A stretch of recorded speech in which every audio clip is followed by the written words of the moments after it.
Assalamualaikum warahmatullahi wabarakatuh. Alhamdulillahirabbil alamin.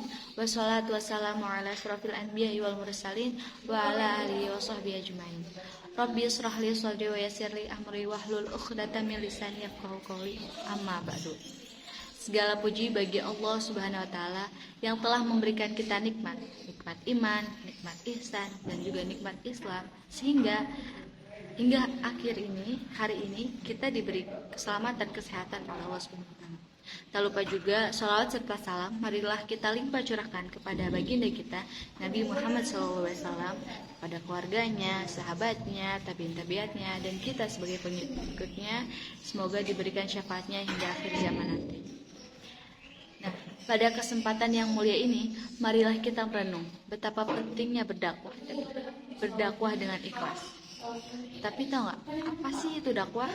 Nah, dakwah adalah tugas yang sangat mulia yang diwariskan oleh Rasulullah SAW kepada kita semua sebagai umatnya. Allah Subhanahu wa taala berfirman dalam Al-Qur'an. Bismillahirrahmanirrahim. Ud'u ila sabili rabbika bil hikmati wal mau'izati hasanati wajadilhum billati hiya ahsan. Inna rabbaka huwa a'lamu biman dhalla an sabili wa huwa a'lamu bil muhtadin. Yang artinya, serulah manusia kepada jalan Tuhanmu dengan hikmah dan pelajaran yang baik, dan bantahlah mereka dengan cara yang baik pula. Quran Surat An-Nahl ayat 125. Nah, ayat ini menekankan bahwa pentingnya berdakwah dengan cara yang bijaksana dan penuh kasih sayang. Namun, lebih dari sekedar itu, lebih dari sekedar metode.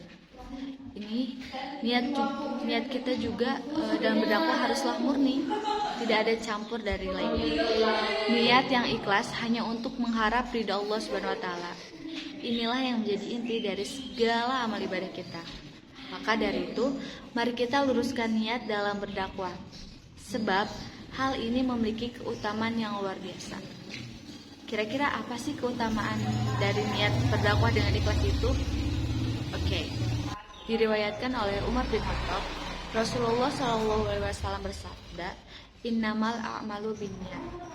Yang artinya, segala sesuatunya itu tergantung niat. Hadis riwayat Bukhari dan Muslim. Menurut Sultanul Aulia Syekh Abu Hasan Asy-Syadzi, maksud dari hadis tersebut adalah niat diharuskan dalam setiap amal perbuatan yang akan dikerjakan oleh insan atau suatu persoalan yang hendak ditinggalkan. Hadis ini mengajarkan bahwa segala amal ibadah termasuk dakwah dinilai berdasarkan niat kita.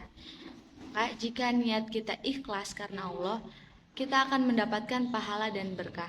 Sebaliknya, jika niat kita adalah untuk mendapatkan pujian, sanjungan, atau keuntungan dunia, maka amal kita tidak akan bernilai di sisi Allah.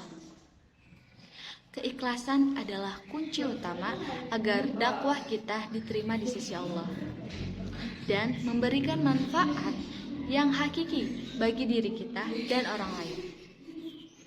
Lalu selain keutamaan tadi, apa sih pentingnya keikhlasan dalam berdakwah? Nah, ikhlas dalam berdakwah berarti kita melaksanakan tugas dakwah tanpa pamrih, tanpa mengharapkan imbalan atau pujian dari manusia.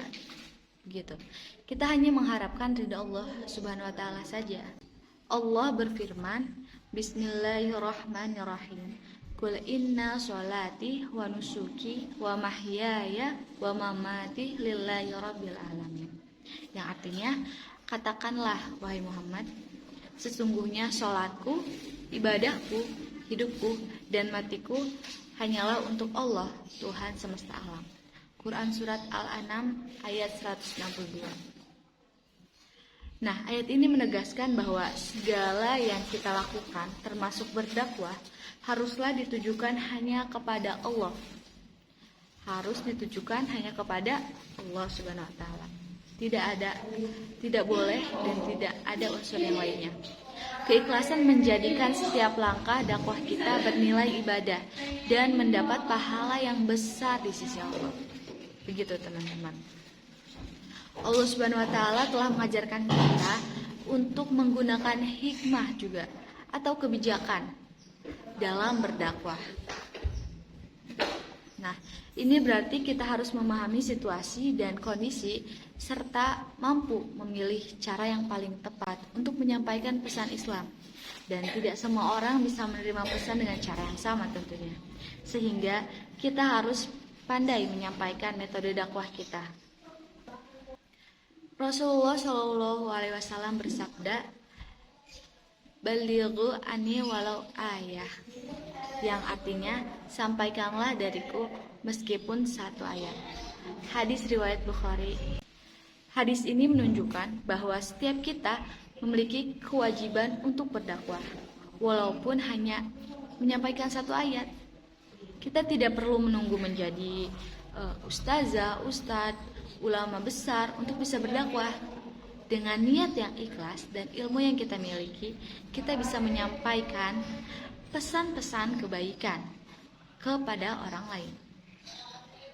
Dakwah bisa dilakukan dengan berbagai hal, berbagai cara, baik melalui lisan, tulisan, maupun tindakan.